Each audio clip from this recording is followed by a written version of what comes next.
یمن کا ایک قبیلہ تھا بنو کلب. اس قبیلے کے ایک شخص تھے حارثہ نام، ان کی بیوی سعدہ. ایک چھوٹا سا واقعہ بتا رہا ہوں. حارثہ اور سعدہ چھوٹا سا خاندان تھا، 3 بچے تھے. حارثہ کے بیٹوں میں ایک بیٹے کا نام ہے زید. نام یاد رکھے، بہت امپورٹنٹ نام میں ذکر کر رہا ہوں. ایک ہی نام ایسا ہے جو قرآن میں آیا ہوا ہے، وہ زید. یہ حارثہ کے بیٹے زید ہے، بیوی سعدہ ہے. یہ حارثہ اور سعدہ 3 بچوں کے ماں باپ تھے، ہنسی خوشی زندگی گزار رہے تھے. سعدہ ایک دن اپنے بچوں کو لے کر اپنے مائکے جا رہی تھی. راستے میں ڈاکوؤں کا حملہ ہو گیا، مال سب چھین لیا قافلے کا. اور اتفاق ایسا کہ یہ 8 سال کے جو زید تھے ان کو بھی ڈاکوؤں نے چھین لیا. ایک ماں سے اس کا 8 سالہ بڑا بیٹا چھین لیا جائے تو ماں کی کیفیت کیا ہوتی. اس قدر درد میں تھی ماں. جان تو بچ گئی، 2 بچے بھی بچ گئے، لیکن بڑا بیٹا میرے ہاتھ سے چلا گیا. مارے مارے صحراؤں میں گھومتی تھی، پکارتی تھی میرا زید میرا زید میرا زید میرا زید. ڈاکوؤں نے زید کو کیا کیا، عکاظ کا ایک میلہ لگتا تھا اس وقت، یہ غلامی کا دور تھا، لوگ انسانوں کو پکڑتے اور بیچ دیتے تھے. وہاں لا کر کے انہوں نے زید کو بیچ دیا، غلام کی حیثیت سے بیچ دیا. آگے میں بتاتا ہوں. یہاں سعدہ کا حال بے حال تھا. واپس گھر آئی تو باپ اپنے شوہر سے کہا، اور شوہر کا حال تو ایسا تھا کہ وہ زید کو اپنے آنکھوں کا نور، اپنے آنکھوں کا سرور سمجھتا. اور اس قدر پیار و محبت والا باپ مارے مارے گھومتا رہا گلیوں میں. اور ان کا لکھا ہوا ایک اشعار کا منظوم ترانہ ہے جو اپنے بیٹے کی جدائی میں لکھا. اپنے دشمن بھی وہ ترانہ سنتے تو رو پڑتے تھے. ایک باپ کا درد اپنے بیٹے کی جدائی میں، بہت روتے تھے بہت. ماں بھی دن رات روتی، باپ بھی پہاڑوں پر چڑھ جاتے اور وہاں سے صدا لگاتے، اے آسمان اگر تو نے زید کو دیکھا ہے تو میرے حوالے کر دے. زمین کے چپے کہیں اگر زید میرا زندہ ہے تو مجھے وہاں تک لے چل.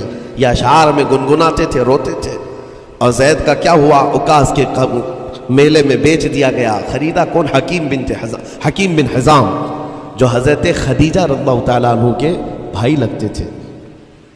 یہ لے کر کے آئے اور حضرت خدیجہ رضی اللہ تعالیٰ عنہ اس وقت مکہ میں اور حضور پاک صلی اللہ علیہ وسلم کے نکاح میں.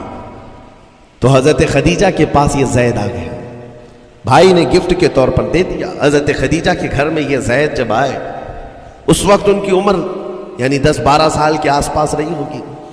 اور یہ ایسا لڑکا جو چھوٹی سی عمر کا، ادب اتنا تھا کہ ہر ایک کا ادب کرتا، بڑے اچھے خاندان سے تعلق رکھنے والا. ہوا کیا، ایک دن آفتاب رسالت، ماہتاب رسالت رسول پاک صلی اللہ علیہ وسلم کی نظر پڑی. دیکھا اخلاق و کردار میں کامل بچہ ہے، اور ایک ہی نظر میں بھاگ گیا. پوچھا حضرت خدیجہ سے، کہا کہ یہ غلام ہے، عکاظ کے میلے میں بیچا گیا ہے. حضور نے فرمایا یہ میرے حوالے کر دو، میرے حوالے کر دو. حضور نے جس کو پسند کر لیا ہو، حضور نے جس پر نگاہ رکھی ہو. اب وہ زید خوشی خوشی حضور کے پاس آئے. نبی پاک صلی اللہ تعالیٰ علیہ وسلم ان کے اخلاق سے بڑے خوش تھے، اور اس کے بعد محبت بھی ایسی تھی، ایسی شفقت تھی کہ زید کو نہ باپ کی خبر تھی نہ ماں کی خبر تھی. جو کچھ تھا وہ رسول اللہ کے پاس تھا. حضور پاک صلی اللہ تعالیٰ علیہ وسلم کی تربیت میں دن گزرتے گئے، بڑے ہو گئے، یہاں تک کہ 16 سال کی عمر تھی. ایک دن حج کے موسم میں یمن کا بنو کلب خاندان آیا ہوا تھا، اور وہاں حج کے دوران وہ لوگ زید کے باپ حارثہ کے لکھے ہوئے اشعار پڑھ رہے تھے اور لوگوں کو رلا رہے تھے. ایک ہمارے قبیلے میں باپ ہے جو بچھڑے ہوئے بچے کی یاد میں روز روتا ہے، اس کے اشعار کو سنو. لوگ سن کر کے رو رہے تھے، یمن کا کوئی ایسا باپ ہے جو یوسف گمگشتہ کی خبر میں رویا کرتا ہے.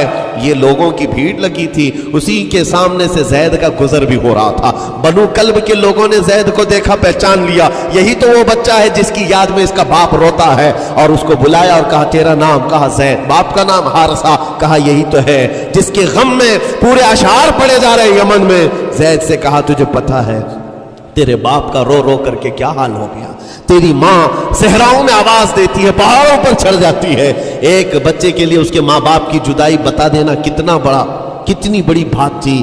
میرے عزیزوں، سالوں کی یہ گم گشتہ خبر پھر سے واپس مل گئی ہے. زید نے کیا کہا کہ اب میرے ماں باپ سے جا کر کہہ دیں کہ رونا دھونا بند کریں، اونٹوں کی طرح ادھر ادھر بھٹکنا بند کریں، انہیں میرا سلام پہنچائیں اور کہیں انہوں نے جہاں مجھے دیکھنا تھا اس سے بہتر جگہ میں ہوں.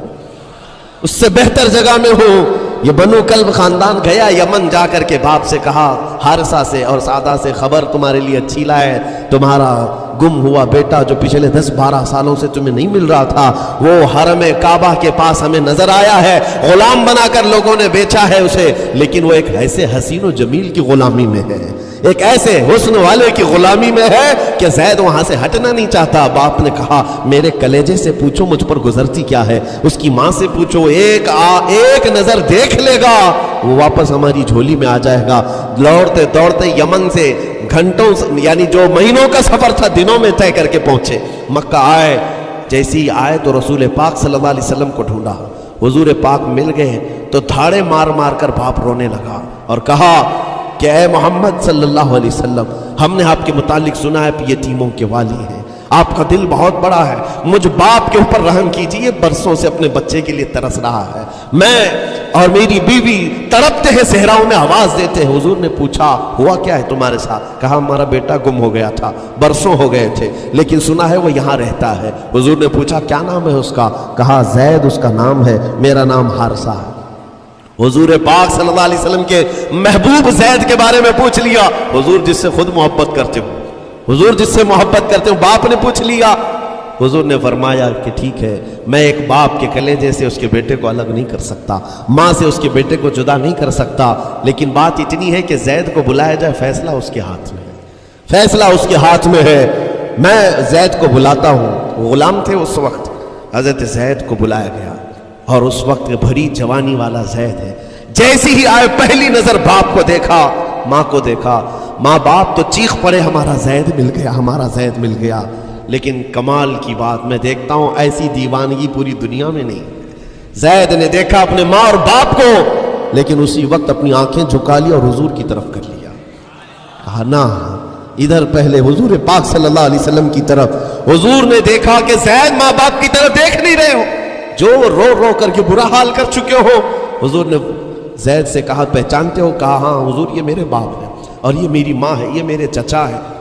حضور نے فرمایا پھر ملتے کیوں نہیں ہو؟ کہا سرکار اگر اجازت ہو تو ملوں گا، برسوں کا بچھڑا ہوا جوان ہے، آپ اجازت دو تو میں ملوں گا.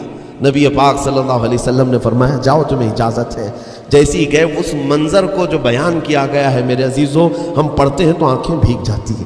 ماں لپٹ کر کے اپنے بچے کو ہر جگہ چوم رہی ہو، باپ سینے سے لگا کر کے دھاڑے مار کر رو رہا ہو.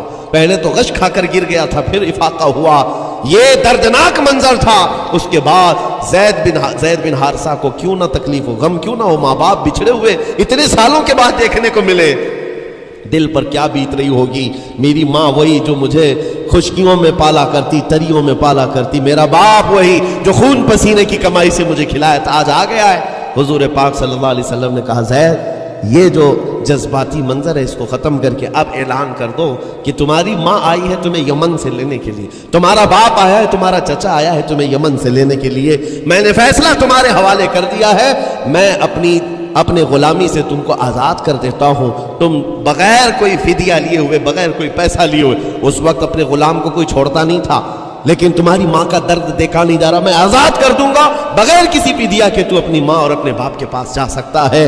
اتنا حضور کا فرمان. آزاد کر دینا مکہ میں آسان نہیں تھا. بیٹے کو آزاد کیا حضور پاک صلی اللہ علیہ وسلم نے. تب جانتے ہو وہ کمال کا بیٹا ہے زید بن حارثہ. اسی وقت اپنی ماں کو دیکھتے ہیں، باپ کو دیکھتے ہیں، چچا کو دیکھتے ہیں، اور اس کے بعد مکہ والے یہ منظر دیکھنے کے لیے جمع تھے. مخاطب ہو کر کے کہتے ہیں اے سارے مکہ والوں گواہ ہو جاؤ، میں اپنی زندگی حضور محمد مصطفیٰ کے لیے وقف کر دیا ہے. میں نے محمد عربی صلی اللہ علیہ وسلم کے لیے زندگی وقف کر دی ہے. نہ مجھے یمن جانا ہے، نہ مجھے بنو کلب جانا ہے.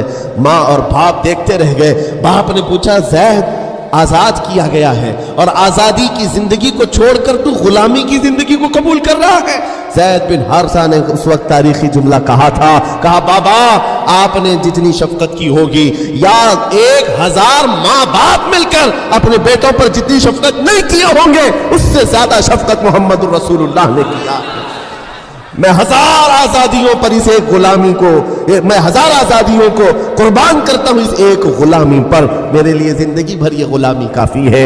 اتنا کہا تھا میرے آقا صلی اللہ علیہ وسلم نے، اپنے باہوں کو پھیلا دیا، سینے سے لگایا اور زید بن حارثہ کو لے کر خانہ کعبہ کے پاس آئے۔ میرے عزیزو، ان کا حال بھی ایسا ہے کہ اگر کوئی ٹوٹ کر چاہتا ہے تو یہ نہیں ہے کہ تو چاہ رہا ہے، بلکہ ان کا حال یہ ہے اتنا دیا سرکار نے مجھ کو جتنی میری اوقات نہیں۔ یہ تو ان کا کرم ہے، ورنہ مجھ میں تو ایسی بات نہیں۔ آتا ہے فقیروں پہ انہیں پیار کچھ ایسا، خود بھیک دے اور خود کہے منگتے کا بھلا ہو۔ حضور اکرم صلی اللہ علیہ وسلم زید بن حارثہ کو پکڑتے ہیں، خانہ کعبہ کے پاس لے آتے ہیں۔ ہجوم جمع تھا، مکہ والے سب کھڑے تھے۔ تب نبی پاک صلی اللہ علیہ وسلم اعلان کر کے کہتے ہیں، اے مکہ والوں سن لو، آج سے زید کو میں نے آزاد کیا ہے، اور صرف آزاد نہیں، آج سے یہ میرا وارث ہے اور میں اس کا وارث ہوں، یہ میرا بیٹا ہے۔ حضور نے تنہا ایک ہی صحابی کے لیے کہا یہ میرا بیٹا ہے۔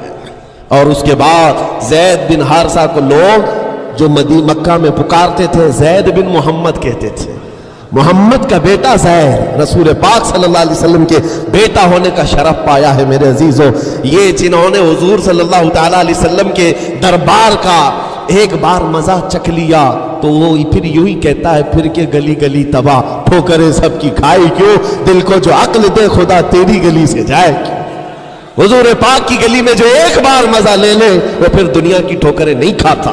اسی لیے آج تم سب کے لیے میرے عزیزو ایک ہی فرمان میرے آقا صلی اللہ تعالیٰ علیہ وسلم کا سنا کر رخصت ہوتا ہوں۔ ایمان کی حلاوت اس کو ملتی ہے جو اپنی زندگی میں سب سے زیادہ اللہ اور اس کے رسول سے محبت کرتا ہے، اللہ اس کے رسول سے محبت کرتا ہے۔ اور دوسری چیز یہ بھی ہے، کفر میں جانے کو ایسا ناپسند کرتا ہو جیسے آگ میں ہاتھ ڈالنے کو ناپسند کرتا ہے۔ کفار و مشرکین کے میلے آج لگ رہے ہوں گے، لیکن تمہارا امتحان ہوگا۔ 31 نائٹ آنے والی ہے، یہ آزمائش کی رات ہے۔ لوگوں کو دیکھا جائے گا کہ تم کون سی عیاشیوں میں جاؤ گے، تم اس رات کو کیا دنیا داروں کو دیکھ کر ان کے پیچھے بھاگ جاؤ گے۔ ایک بات یاد رکھو، شیروں کو جس کام کے لیے پیدا کیا گیا اسی کام پہ رہنا چاہیے، اور شیر اگر اپنا کام بھول جاتا ہے تو کتے اس کے اوپر لگ جاتے ہیں۔